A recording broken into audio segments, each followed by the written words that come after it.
Pemirsa dimanapun berada, saat ini saya berada di Desa Durintani, Sembahe. Jalan di belakang saya ini adalah jalan menuju ke Medan. Sedangkan jalan yang di sebelah sana, coba ditunjukkan, ini menuju ke Desa Durintani. I don't really know what comes next. I'm just doing my best, even though I'm so stressed out. Everything just feels like a test that I fail, so depressed. Posisi saya saat ini berada di depan gerbang situs Gua Kemang. Situs Gua Kemang ini berupa sebuah situs batu berbentuk gua. Narasumber di sini untuk menjelaskan legenda dari situs ini. Situs ini udah menjadi situs sejarah atau gimana Pak Ginting? Ya, ini kalau situs ini sekarang ya memang udah ya termasuk memang situs sejarah yang udah dilindungi sama pemerintah gitu. Udah dibuka kayak pariwisata juga ya Pak ya? Ya, publik untuk umum gitu Pak. Kelihatan di depan itu ada sebuah lubang. Nah, inilah situs Gua Kemang. Nah, sebelah kiri, bagian atas, putar lagi ke tengah atas. Nah, ini sebelah kanan. Nah, ini terlihat ada seperti sesaji. Nah, ini tampak dari samping. Inilah dinding dari situs Gua Kemang yang tadi saya sebutkan. Ini kalau kita lihat dari teksturnya, ini bukan buatan manusia. Legenda kebenarannya itu masih simpang siur dan kita pun nggak bisa jelas mengetahuinya. Narasumber untuk menjelaskan legenda di batu ini. Pak Ginting, situs ini gimana ceritanya awal mulanya? Kita dapat informasi ini berdasarkan dari kakek moyang kita. Dulunya ini tempat kalau kita putar daerah sini nyebutnya itu Gua Umang. Gua Umang, iya. Umang itu ya mungkin kita udah tahu semua jenis bunian gitu. Bunian, iya. Nah, ini dulunya ditempati oleh makhluk yang kita sebut tadi. Namun begitu dulu masih ditempati ini, dia keberadaannya ini tidak kelihatan. Oleh mata telanjang kita itu kita nggak kelihatan wujudnya. Itu sewaktu masih diisi sama makhluk tersebut. Nah, jadi begitu makhluknya ini meninggalkan lokasi ini, barulah batu ini kelihatan melalui mata telanjang kita. Wujud batunya ini wujud batunya. Nah, jadi inilah dia asli wujud batunya. Di dalam itu semacam ruangan kerajaan gitu. Tadi saya lihat pun ada kayak. Iya, ada. Kalau dulunya itu ada sepertinya tempat duduk sang rajanya di sini. Iya. Tempat duduk para penasihat kerajaannya itu ada. Namun begini, akibat terkadang mungkin tangan-tangan jahil itu, udah dirusak. Jadi tinggal plong polos begitu aja tadi kita lihat di dalam di sini. Tapi kalau dulunya itu seperti ruangan raja gitu, kerajaan.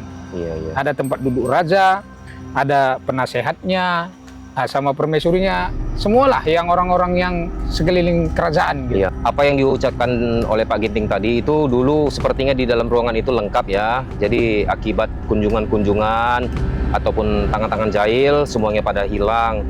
Jadi itu sangat disayangkan. Jadi kemungkinan kalau peralatan yang disebutkan oleh Pak Ginting tadi itu masih ada, kemungkinan bisa diteruskan untuk dilihat oleh anak cucu kita. Iya, betul. Jadi bagi pengunjung yang mau ke sini, terbuka untuk umum, tidak dilarang. Tapi mohon dijaga kebersihan, terutama daerah sini jangan dikotorin, sampahnya tolong disimpan dengan baik baru dibuang ke tempatnya. Terus jika di dalam ini ada apapun, mohon jangan diganggu-gugat. Biarkanlah situs ini berkembang sampai ke anak cucu kita. Seperti yang saya tuturkan tadi, ini dulunya lokasi kita ini hutan belantara Pak. Iya, hutan. Memang ini sekarang pun masih kelihatan hutan ya. Pohon besar. Jadi dulunya ada satu keluarga kecil, ya di kampung kita ini keluarga kecil yang hidup sederhana gitu. Iya. Kebetulan si istri di dalam rumah ini, di dalam rumah tangga ini tadi sedang dalam keadaan mengandung, hamil. Iya. Nah, jadi karena sibuk terkadang mengurus sang istri tadi, si suami terakhirnya udah agak terlambat mengurus ladang ini. Walaupun dulu ini hutan, istilahnya dulu kan udah dikelola juga sama nenek moyang kita, Pak. Iya. Jadi karena butuh waktu untuk merawat sang istri karena dalam keadaan hamil, untuk pekerjaan ke ladang dia udah terlambat dibanding dengan tetangga sebelah gitu. Oh iya. Nah, jadi begitupun dia kadang ke ladang udah pikiran dia itu udah mulai kalut. Karena udah ketinggalan sama tetangga sebelah. Jadi istilahnya dia udah bingung lah mau jadi ngapain. udah bingung. Iya. Jadi di dalam kebingungan dia itu muncullah makhluk yang ini tadi mendatangi beliau. Nah, jadi berceritalah makhluk ini tadi sama dia, apa kira-kira keluh kesah bapak ini tadi. Si bapak ini tadi cerita Ya. macam mana keadaan dia karena dia udah terlambat sama tetangga yang lain dalam mengurus kebun gitu. Iya. Jadi karena merasa kasihan mungkin sang makhluk ini tadi mau membantu si bapak ini tadi. Iya. Tapi dengan catatan, dengan Iya. syarat sang istri nggak boleh turun ke ladang selama mereka masih bekerja. Itu persyaratannya. Hanya si bapak itu aja yang boleh tahu ya? Iya, itu nggak iya. si istri di rumah nggak boleh tahu, sekalian dia nggak boleh ikut ke ladang. Iya, cukup bapak itu aja ya? Iya, selagi mereka masih mengerjakan lahan ini. Iya. Nah, jadi begitu terus sampai beberapa hari, ceritalah si suami ini di rumah bahwa ladang mereka itu pun udah bersih. Udah terkejar lagi ketertinggalan dia sama tetangga yang lain. Iya. Nah, si istri ini kaget, heran, penasaran sambil tidak percaya kok bisa dia ngejar yang lainnya sedangkan suamiku kerja sendirian gitu dalam batin si istri. Iya. Akibat penasaran sang istri ini tadi, tanpa sepengetahuan si suami dia turun ke ladang. Nah, begitu dia turun ke ladang ya tradisi di daerah kita ini, Pak, kalau si istri itu lagi dalam keadaan mengandung atau hamil gitu, dia kan sering bawa apa? Kayak tangkal gitu. Iya. Bunyi. Iya. Atau terkadang bawang untuk jeruk, menjaga diri ya. Untuk jaga diri lah kira-kira gitu. Nah, mungkin itu nggak sesuai dengan mereka. Dengan makhluk tersebut. Dengan makhluk tersebut tadi. Iya. Ya, begitu kedatangan si istri tadi ke ladang, mereka ya bisa dibilang terkejut, terus nggak sesuai dengan kondisi yang mereka hadapi gitu. Terus perjanjian pun udah dilanggar sama sang suami tadi. Iya. Nah, jadi disitulah awal mula bisa dibilang makhluk ini tadi pindah tempat ataupun angkat kaki dari lokasi ini. Gitu. Tapi Pak, saya potong dulu. Mungkin kalau sang istri itu ke ladang pada saat itu nggak pakai tangkal ataupun kunyit segala macam, mungkin aman ya? Mungkin masih bisa ditoleransi sama makhluk tersebut, Pak. ya? Cuman walaupun begitu kita bilang, kita nggak tahu juga macam mana jadinya kan gitu. Iya. Karena bukan saja mungkin masalah tangkal itu yang nggak sesuai sama makhluk itu. Iya. Bisa saja karena dia pun dalam keadaan hamil kan begitu. Nah, tapi ya kita berandai-andai. Iya, sebab ini kan cerita legenda ini kan udah zamannya udah beratus-ratus tahun. Iya, udah turun-temurun lah. Jadi kita kan di generasi yang sekarang ini hanya bisa mendengarkan itu. Mungkin cerita itu ada yang hilang ataupun ada yang ada yang terpenggal-terpenggal gitu. Istilahnya nggak lengkap lagi, namun pada prinsipnya gitu. Pada intinya kami seluruh penduduk di seputaran desa ini semua pada umumnya menyepakati bahwa ini memang peninggalan makhluk itu tadi. Iya, jadi untuk saat ini udah diambil ahli sama Dinas Pariwisata sama Pak? Pemerintah, khususnya Dinas Pariwisata dan Kebudayaan. Jadi nanti di Gapura depan pun udah kita dibuat itu gitu. Tadi Bahkan dulunya ini menurut informasi waktu zaman penjajahan dulu, ada dulu rencana ini pihak Belanda ini mau diangkat ke negeri Belanda. Batu ini helikopter diangkat untuk mungkin investigasi atau gimana? Mungkin jadi situs juga mungkin bagi mereka di negeri ini ya. Seharusnya nggak boleh ya. Cuman kan ini milik Indonesia. Cuman ya begitulah dulu rencana. Ya namanya dulu masih penjajahan mereka yang berkuasa. Iya betul. Tapi cuman kondisinya memang nggak memungkinkan gitu, nggak memungkinkan dicabut. Iya betul. Dan pun batu ini bukan yang ringan Pak, berat ini. Berat ini Pak, karena ini memang besar ukurannya. Memang ukurannya dari dulu begini ya Pak? Begini, memang sedikit ada tergerus karena erosi dari hujan apa segala macam. Iya, akibat alam ya Pak ya. Itu pengaruh alam gitu. Bahkan dulunya menurut nenek moyang kita, cerita leluhur kita, pintu itu dulu terbuat dari emas. Terbuat dari emas. Begitu si penunggu ini meninggalkan batu ini, pintu yang terbuat dari emas tadi tertanam ke dalam, dalam tanah, ke dalam perut bumi. Oh, Tapi itu semua yang kita dapat informasi itu berdasarkan dari cerita leluhur kita, Pak, ya. iya betul. Memang beginilah legenda di Desa Durintani ini mengenai situs Gua Kemang ini. Jadi yang apa yang diceritakan Pak Ginting itulah warisan cerita legenda turun menurun dari leluhur yang ada di sini. Gitu. Jadi Pak Ginting, harapan Pak Ginting untuk kedepannya ini gimana Pak Ginting selaku warga di sini Pak Ginting? Harapan kita ke depannya itu ya kita bisa saksikan sendiri bahwa keadaan tempat ini Coba sepertinya kamera tunjukin lokasi ini kurang terawat. Ya, kanan kiri kamera tunjukin.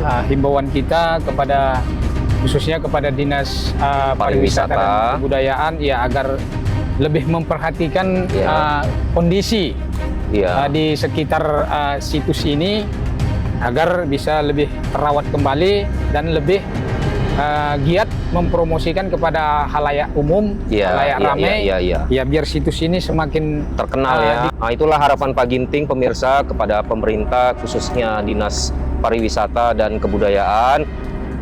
Semoga apa yang diimpikan oleh Pak Ginting ini terwujud dan mudah-mudahan video ini bisa ditonton oleh Dinas Pariwisata dan Kebudayaan. Dan daerah ini kalau malam sering ada dijadiin tempat-tempat kayak orang semedi atau apa enggak Pak? Itu kalau hal semacam itu pada saat-saat sekarang ini udah jarang lah Pak. Oh, kalau dulu mungkin ada ya Pak ya? Dulu ya itu masih seringlah kita jumpai walaupun ya nggak sering kali tapi masih ada. Namun kegiatan seperti itu pada saat sekarang ini ya mungkin mengikuti perkembangan zaman Pak. Cara berpikir kita itu pun udah semakin ke depan. Jadi hal-hal seperti itu sekarang ini udah jarang sekali kita lihat. Betul. Apa yang tadi Pak Ginting ceritakan dari cerita leluhur, apa itu kan memang udah diceritakan dari dulu ya. Jadi kebenarannya itu terlepas semuanya kepada pribadi masing-masing. Jadi tujuan konten kita ini hanya menjelaskan keberadaan situs ini dan ceritanya secara singkat aja. Kebetulan ini pun lagi hujan. Pemirsa, malam ini lagi hujan ini. Kami udah terlanjur tadi janji dengan Pak Ginting untuk kesini. Jadi hujan pun kami tempuh untuk menghasilkan konten ini. Jadi pemirsa bisa tahu keberadaan situs ini. Nanti pun saya ada mau keliling, saya mau tunjukin juga ke pemirsa. Jadi tujuan kita kemari bukannya dalam rangka acara uji nyali, bukan uji nyali ya. Kita kemari ini hanya sekedar mau mengekspos situs Gua Kemang. Jadi manakala ada kesalahan kata-kata yang diucapkan oleh saya ataupun Pak Ginting, mohon maaf.